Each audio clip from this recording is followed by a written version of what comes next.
Does being a good person help your criminal case?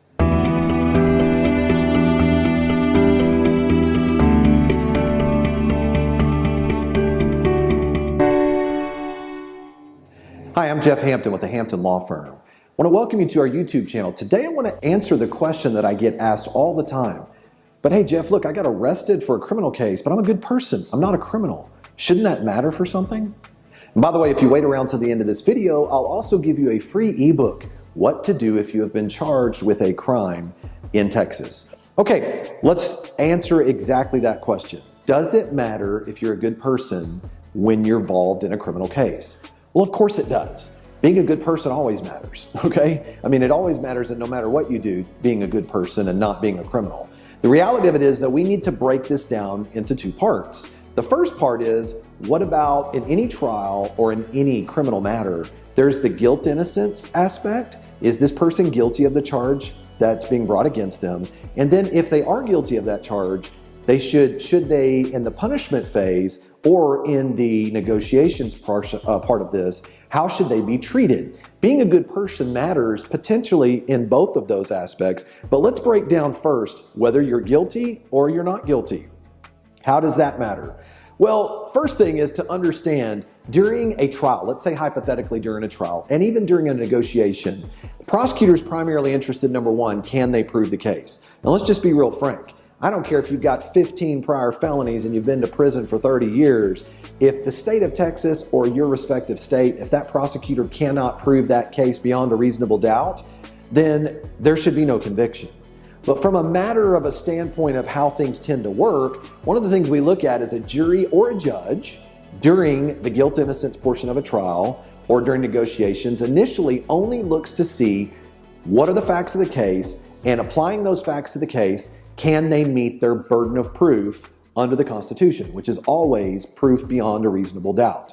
Now, I want to tell you, during a guilt-innocence portion of a trial, there are rules of evidence, both federal rules and then if you're in Texas rules of evidence that do allow for certain types of character evidence to be brought during a trial. And what I mean by that is some people call it, they talk about whether it's 404B of the federal rules or 609 as it relates to impeachment, and I'm not going to get into all the legal parts on this, but here's why it matters. You can present evidence that you are a good person if you testify and you get up there and you talk about, I would never do something like this, that's not the kind of person that I am. But I want to warn you, if you get up there and start talking about all the good stuff that you know, it does open up the door. It's called opening the door to the prosecutor being able to bring anything that they find as a skeleton in your closet. Just being upfront with you about that. So if you do that, it allows, if evidence of good character is brought in, it allows the prosecutor to be able to bring evidence of any type of bad character. So it does matter that if you're a good person, but remember, most people think they're really good people, and then someone else wants to try to bring something out about something in our past that tries to make us look bad. You need to be aware of that if your case was to go to trial and in your negotiations, okay?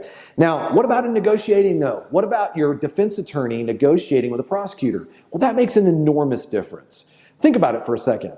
One of the main roles that I have as in the criminal defense side of this at my law firm, I want every one of my attorneys to go in there and try to relate our client to that prosecutor. The more that prosecutor can relate to your client, the better the chances are that your case can end up being dismissed.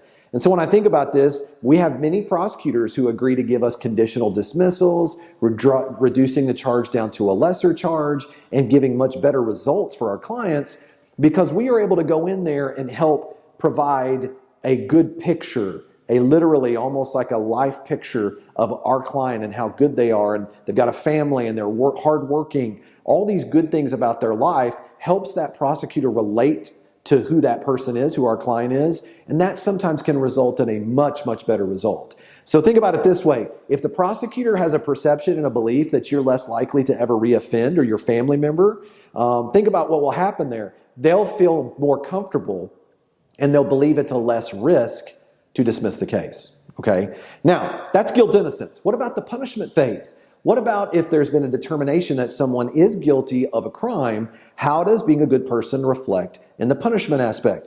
Well, listen, here's what a jury's always trying to determine, and here's what a judge is always trying to figure out. Is this person really a criminal, or did they make a bad choice? Is this a bad judgment call? And there's a big difference between that, okay? If you're a first-time offender and you've got proof of good conduct, good things you've done in your life, jurors can look at that and say, okay, maybe this person needs probation, maybe they need a much lesser sentence, because I don't worry that this person's going to go out and be a problem for society or any issues in the future. And the more that you can show that you are a good person, not just saying that you are, but to back it up with some type of proof to show what you have done to earn that title of being a good person, that makes a big difference. And one of the ways you do that is you can have family, you can have friends, you can have coworkers, you can have your boss, you can have people testify about your good conduct if it were to go that far in terms of a punishment phase. We have done this as well in negotiations. So you can have some of those same people provide you character letters, establishing what type of person you are to help in the negotiations aspect of that as well. Now, here's another thing most people don't talk about. What if a family member has been given prison, but you know they're a good person? There's good information that should be considered there. And maybe they've done really well while they've been in prison. Well, one of the things that can happen is you can actually apply for what's called shock probation. It's a term called shock probation. After that person has served a certain amount of their sentence, your criminal attorney can actually file a motion and request a hearing in front of that district judge to consider removing them from that prison sentence over onto a shock probation sentence. Has to be less than a 10-year sentence. There's all these different rules that apply to that. But it is a possibility that you get another opportunity to be able to show the judge that you're a good person. Your family member is a good person. Finally, being a good person matters even if you go to prison. I mean, most of you know what I'm talking about here if you're talking about parole, right? Getting out on good behavior. These things matter. Being a good person always matters, but it's important that you understand where being a good person and how the evidence of that plays in to the criminal justice system. So listen, if you're in need of a criminal defense attorney in the North Texas area, I want to invite you to call the Hampton Law Firm, and we'll be happy to provide you a free case analysis and a consultation. And you see the number that's above you on the screen. Don't hesitate to call us if you are in the North Texas area for that free consultation. And by the way, I promised you a free ebook, What to Do If You Have Been Charged with a Crime in Texas. All you got to do is click through down into the text, down into the video. I'll be happy to send that over to you by email. And I want to thank you for joining us here today. If you liked what you heard, subscribe to our YouTube channel, like this video. I'll send you more content just like this. Thanks again. We'll see you on our next video.